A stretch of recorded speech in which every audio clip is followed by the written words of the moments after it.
Part third chemistry की online classes में आप सभी का स्वागत है। पिछले वीडियो में हमने पढ़ा था जनरल प्रॉपर्टीज ऑफ प्रोटीन्स और प्रोटीन में जिसमें हमने स्कंदन के बारे में पढ़ रहे थे और स्कंदन किन किन विधियों द्वारा किया जाता है उसके बारे में पढ़ रहे थे। तो हमने 3 मेथड्स पढ़ी थी। पहली मेथड्स क्या पढ़ी थी? गर्म पानी से या गर्म जल से। दूसरी मेथड पढ़ी थी अल्कोहल से स्कंदन और तीसरी मेथड पढ़ी थी अकार्बनिक खनिज लवणों से। अकार्बनिक खनिज लवण इसमें HNO3, H2SO4 या HCl हो सकते हैं। और इस टेस्ट को अपन नॉर्मली क्या बोलते हैं? एल्ब्यूमिन प्रोटीन जो होती है, एल्ब्यूमिन प्रोटीन का स्कंदन मोस्टली HNO3, H2SO4 या HCl के द्वारा किया जाता है और इसे हम क्या बोलते हैं? हेलर-वले फ्रिक्शन। क्या बोलते हैं? हेलर-वले फ्रिक्शन। समझ गए स्टूडेंट्स? अब आज पढ़ रहे हैं अपन चौथा जो पॉइंट है वो लिखेंगे भारी धातुओं के लवणों से। भारी धातुओं के लवणों से। तो भारी धातुओं के लवण स्टूडेंट्स इसमें अपन ले सकते हैं HgCl2 या AgNO3। जब कोलाइडी विलयन के अंदर HgCl2 या AgNO3 मिलाया जाता है तो कोलाइडी विलयन का स्कंदन हो जाता है। कोलाइडी विलयन का स्कंदन हो जाता है और इसीलिए AgNO3 का उपयोग मोस्टली जब बच्चा जन्म लेता है तो उसकी आंखों को साफ करने में किया जाता है, क्योंकि AgNO3 एक प्रबल विष है और ये क्या करता है? जो बैक्टीरिया वायरस उनको नष्ट कर देता है। यदि हमारी बॉडी में HgCl2 और AgNO3 की मात्रा ऊंच हो जाती है तो बॉडी में बाहर से एल्ब्यूमिन प्रोटीन डालते हैं और एल्ब्यूमिन प्रोटीन डालने से वो AgNO3 और HgCl2 एल्ब्यूमिन प्रोटीन के साथ रिएक्शन कर लेते हैं और उसको स्कंदित कर देते हैं और उनका प्रभाव क्या हो जाता है? कम हो जाता है। इसलिए बॉडी के अंदर HgCl2 और AgNO3 की मात्रा उच्च होने पर एल्ब्यूमिन प्रोटीन डाला जाता है और व्यक्ति को बचाया जा सकता है। समझ गए स्टूडेंट्स? ये था स्कंदन का चौथा पॉइंट। फिर पांचवा पॉइंट, फिफ्थ पॉइंट लिखेंगे विकिरणों के प्रभाव से। विकिरणों के प्रभाव से कोलाइडी विलयन का स्कंदन करने का अगला तरीका है विकिरणों के प्रभाव। मान लीजिए कोई रेडिएशन है, बॉडी के ऊपर रेडिएशन डाली जाती है और रेडिएशन क्या कर देती हैं? कोलाइडी जो विलयन है उसको स्कंदित कर देती हैं। ये इस प्रकार के मेथड मोस्टली जो कैंसर का रोगी होता है उसके लिए उपयोग किए जाते हैं। कैंसर में ट्यूमर होती है, ट्यूमर की वजह क्या होती है? प्रोटीन की अबनॉर्मल ग्रोथ होती है और प्रोटीन की अबनॉर्मल ग्रोथ को अपन कम करने के लिए उसमें क्या जाती है? रेडिएशन डाली जाती है और रेडिएशन से उसका स्कंदन हो जाता है और ट्यूमर की ग्रोथ कम हो जाती है। समझ रहे स्टूडेंट्स? ये थी आपकी रेडिएशन से। एक इसमें लवणों से, 6 नंबर क्या लिखेंगे? लवणों से। जब कोलाइडी विलयन में कोई लवण डाले जाते हैं, जैसे लवण एसिड भी हो सकते हैं और बेस भी हो सकते हैं, लवण डाले जाते हैं तो लवणों के प्रभाव से कोलाइडी विलयन का क्या हो जाता है? स्कंदन हो जाता है। कोलाइडी विलयन का क्या हो जाता है? स्कंदन हो जाता है और इसलिए इस विधि को अपन क्या कहेंगे? लवणों से कोलाइडी विलयन का स्कंदन।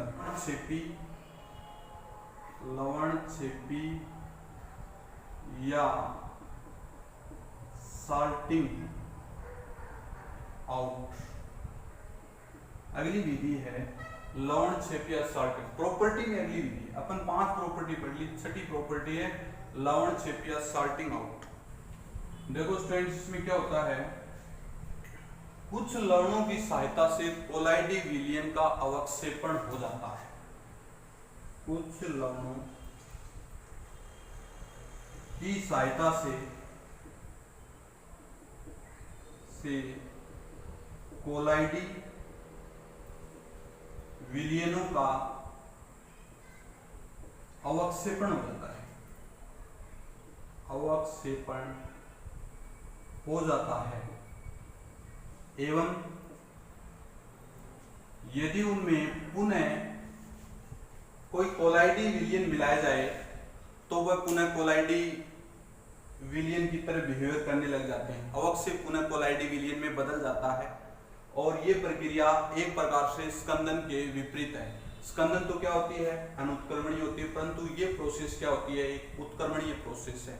यानी एक बार अवक्षेपण बनने के पश्चात उसको अपन नष्ट कर सकते हैं, इसलिए इसको क्या बोलते हैं, उत्क्रमणीय प्रोसेस। क्या बोलेंगे, उत्क्रमणीय प्रोसेस। और ये मुख्यतः सल्फेट साल्ट या फिर NaOH की वजह से संपन्न होती है। लवण कौन कौन सी होंगे, तो सल्फेट होंगे या फिर NaOH होंगे, सोडियम हाइड्रोक्साइड। इसकी वजह से ये लवणों का अवक्षेपण होगा, इसलिए इस मेथड को क्या बोलते हैं, लवणक्षेपी या साल्टिंग आउट, लवणक्षेपी या साल्टिंग आउट। समझ रहे हो। 6 नंबर प्रॉपर्टी स्टूडेंट्स कंप्लीट हो गई।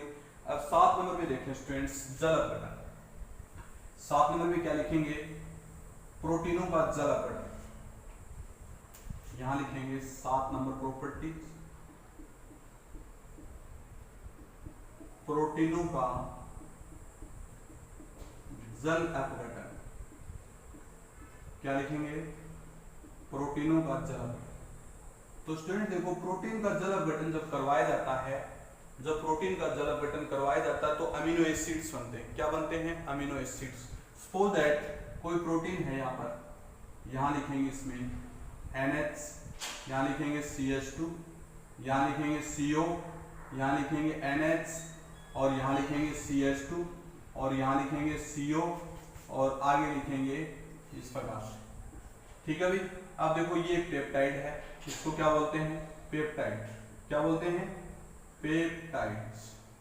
अब जो पेप्टाइड है, पेप्टाइड का यदि जल अपघटन करें, इसमें क्या डालें, H2 पानी डालें, जल अपघटन करें तो कैसे टूटेगा स्टूडेंट्स, यहाँ से क्या जुड़ेगा, OH नेगेटिव, यहाँ क्या जुड़ेगा, H पॉजिटिव।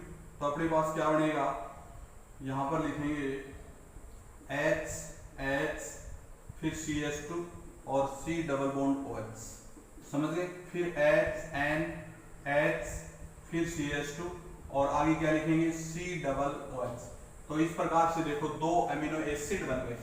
यानी पेप्टाइड्स का यदि हाइड्रोलाइसिस करें तो अमीनो एसिड की बहुत सारी इकाइयां एकत्रित हो जाती हैं, अमीनो एसिड्स की बहुत सारी इकाइयां एकत्रित हो जाती हैं।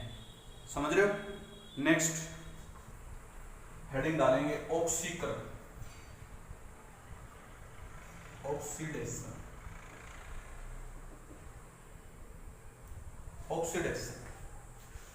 देखो स्टूडेंट, ऑक्सीडेशन का मीनिंग क्या होता है, ऑक्सीडेशन का मीनिंग ये होता है कि ऑक्सीजन की उपस्थिति में प्रोटीन का विघटन होना, और प्रोटीन का विघटन होकर प्रोटीन किस में चेंज होते हैं, अमीनो एसिड, नाइट्रोजन युक्त कंपाउंड, कार्बोक्सिलिक एसिड। जैसे अपने पास ये सपोज दैट यहां लिखेंगे ये प्रोटीन,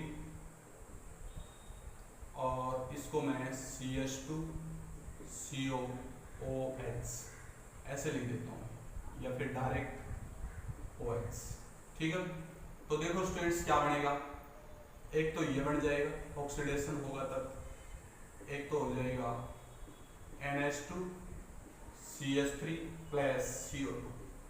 तो अपन क्या करेंगे, मेनली प्रोटीन का जब ऑक्सीकरण करवाया जाता है तो ऑक्सीकरण किसी अम्ल क्षार की उपस्थिति में करवाया जाता है, और ऑक्सीकरण बनने के पश्चात या अमीनो एसिड या नाइट्रोजन युक्त कंपाउंड और CO2 का फॉर्मेशन होता है। इसीलिए जो डेड बॉडी होती है ना, डेड बॉडी में कुछ समय पश्चात बदबू आने लग जाती है, क्योंकि उसमें डेड बॉडी में उपस्थित जो प्रोटीन होता है उसका ऑक्सीडेशन हो जाता है, और ऑक्सीडेशन की वजह से उसमें नाइट्रोजन युक्त पदार्थों की वजह से या CO2 की वजह से उसमें बदबू आने लग जाती है, स्मेल आने लग जाती है। समझ गए स्टूडेंट्स, ये था ऑक्सीडेशन। अगला पॉइंट लिखेंगे 9 नंबर, लवणों का निर्माण। क्या लिखेंगे, लवणों का निर्माण। तो देखो स्टूडेंट्स, अमीनो एसिड्स होते हैं ना, अमीनो एसिड्स में नाइट्रोजन ग्रुप भी होता है, NH2 ग्रुप भी होता है, और COOH ग्रुप भी होता है, दोनों होते हैं। तो नाइट्रोजन ग्रुप या अमीनो ग्रुप की वजह से ये क्षारीय रूप में होगा। किस रूप में होगा, क्षारीय। और ये किस रूप में होगा, अम्लीय। ठीक है। तो अमीनो एसिड्स की रिएक्शन यदि या अमीनो एसिड्स की रिएक्शन या प्रोटीन की रिएक्शन यदि किसी धातु के साथ करवाई जाए तो ये साल्ट का फॉर्मेशन करते हैं। किसका फॉर्मेशन करते हैं, साल्ट का फॉर्मेशन करते हैं। ये इसी प्रकार जैसे दूध में उपस्थित केसिन प्रोटीन होती है दूध में, और केसिन कैल्शियम की वजह से उत्पन्न होती है, और कैल्शियम साल्ट होता है। केसिन में क्या होता है, calcium salt of amino acid is called casein. समझ गए। तो लवणों का निर्माण ये अम्लीय माध्यम भी कर सकते हैं और क्षारीय माध्यम में भी कर सकते हैं, क्योंकि दोनों ग्रुप है, NH2 ग्रुप भी है और C2H ग्रुप भी है। ठीक है स्टूडेंट्स, तो ये थे आपके जनरल प्रॉपर्टीज ऑफ प्रोटीन। समझ गए स्टूडेंट्स, कोई दिक्कत? नेक्स्ट हेडिंग डालें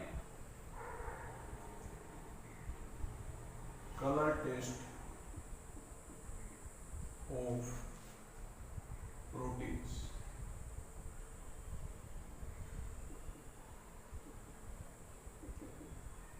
कलर टेस्ट ऑफ प्रोटीन्स, प्रोटीनों के लिए रंग परीक्षण। प्रोटीनों के लिए रंग परीक्षण।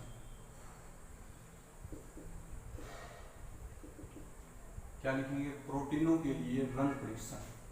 तो स्टूडेंट्स, प्रोटीन अलग अलग प्रोटीन के लिए अलग अलग टेस्ट दिए गए हैं, इसलिए प्रोटीन के लिए रंग परीक्षण अपने आप में एक बहुत इंपॉर्टेंट टॉपिक है। पहला लिखेंगे जेंथोप्रोटिक परीक्षण। जेंथोप्रोटिक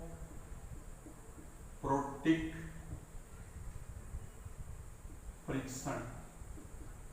क्या लिखेंगे? जेंथोप्रोटिक परीक्षण। क्या लिखेंगे? जेंथोप्रोटिक परीक्षण। तो जेंथोप्रोटिक परीक्षण में स्टूडेंट्स मुख्य रूप से विशेषता क्या होनी चाहिए? इसमें एक बेंजीन रिंग होनी चाहिए। क्या होनी चाहिए? Benzene ring. और बेंजीन रिंग की वजह से जब जेंथोप्रोटिक टेस्ट करते हैं तो टेस्ट ट्यूब में प्रोटीन लेते हैं जिसमें बेंजीन वाले हो, फिर ऊपर से क्या डालते हैं? HNO3। क्या डालते हैं? HNO3। समझ रहे हो स्टूडेंट्स? और नाइट्रिक अम्ल के साथ जैसे ही नाइट्रिक अम्ल डालेंगे और नाइट्रिक अम्ल को हिलाएंगे तो इसमें स्टूडेंट्स एक येलो कलर प्रोसीड होगा। कैसा कलर प्रोसीड होगा? Yellow colour. और येलो कलर प्रोसीड होने के बाद जब उसमें अपन NaOH डालेंगे तो येलो कलर का प्रभाव कम हो जाएगा और नारंगी कलर प्रोसीड होगा। कौन सा कलर प्रोसीड होगा? नारंगी कलर। और नारंगी कलर प्रोसीड होने के पश्चात हम जानते हैं इसमें कि जेंथोप्रोटिक या बेंजीन वाले उपस्थित है। जेंथोप्रोटिक या बेंजीन वाले उपस्थित है। तो पुनः बता देता हूं स्टूडेंट्स, जेंथोप्रोटिक वाले परीक्षण में अपन क्या कर देते हैं? इसमें एक बेंजीन वाले होनी चाहिए और इस टेस्ट के लिए ऐसा प्रोटीन लेते हैं जिसमें बेंजीन वाले टेस्ट ट्यूब में उसके ऊपर से क्या डालते हैं? HNO3। HNO3 डालने से इसका कलर कैसा हो जाएगा? येलो। और येलो कलर होने के पश्चात जब इसमें NaOH डालते हैं तो इसका कलर नारंगी हो जाता है। कैसा कलर हो जाता है? नारंगी कलर हो जाता है। दूसरा लिखेंगे अपन, सेकंड जो टेस्ट है वो है बाइयूरेट टेस्ट। बाइयूरेट परीक्षण।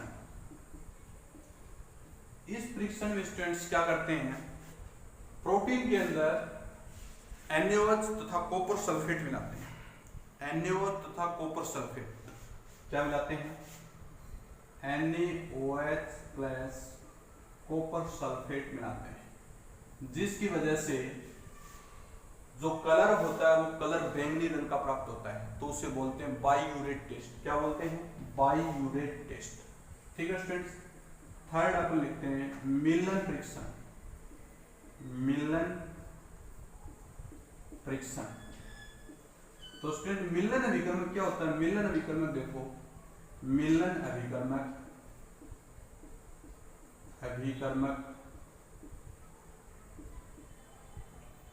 यानी कहेंगे Hg2NO3 की होल ट्वाइस। पीछे लिख देता हूं। मिलन अभिकर्मक क्या होता है? Hg2NO3 की होल ट्वाइस प्लस HgNO3 की होल ट्वाइस। इसको बोलते हैं मिलन अभिकर्मक। Hg2NO3 की होल ट्वाइस प्लस HgNO3 की होल ट्वाइस को क्या बोलते हैं? मिलन अभिकर्मक। जब किसी प्रोटीन में मिलन अभिकर्मक डाला जाता है तो प्रोटीन का रंग श्वेत अवक्षेप के रूप में प्राप्त होता है। किसके रूप में प्राप्त होता है? श्वेत अवक्षेप के रूप में प्राप्त होता है। इसलिए इसे मिलन परीक्षण कहते हैं। क्या कहते हैं? मिलन परीक्षण। समझ गए स्टूडेंट्स? कोई दिक्कत? नेक्स्ट अगला परीक्षण लिखें। अगला लिखें सल्फर परीक्षण। ये लिखेंगे सल्फर परीक्षण। तो देखो सल्फर परीक्षण वो कंपाउंड दर्शाते हैं जिसमें मुख्य रूप से सल्फर यौगिक पाया जाता है। इस सल्फर परीक्षण में क्या करते हैं, सल्फर परीक्षण मोस्ट ऑफ उन कंपाउंडों में पाया जाता है जिनमें सल्फर परमाणु हो या सल्फर परमाणु युक्त कोई यौगिक हो।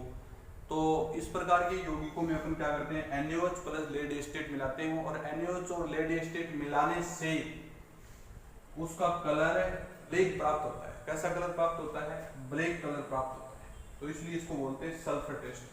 और लास्ट वाला है निनोहाइड्रीन टेस्ट। निनोहाइड्रीन टेस्ट, तो निनोहाइड्रीन टेस्ट क्या होता है कि इस प्रकार प्रोटीन में निनोहाइड्रीन अभिकर्मक मिलाया जाता है और निनोहाइड्रीन अभिकर्मक मिलाने से प्रोटीन का कलर बैंगनी प्राप्त हो जाता है। कैसा प्राप्त होता है, बैंगनी। समझिए स्टेट्स, तो ये थे आपके 5 स्टेट्स। कौन कौन से, जेनप्रोपोटिक परीक्षण, बायूरेट टेस्ट, मिलन परीक्षण, सल्फर परीक्षण और निनोहाइड्रीन टेस्ट। तो स्टूडेंट्स ये थे प्रोटीन के 5 आपके टेस्ट कंप्लीट और general introduction, general properties protein की फिनिश। नेक्स्ट अपन अगले पीरियड में पढ़ेंगे। Okay students.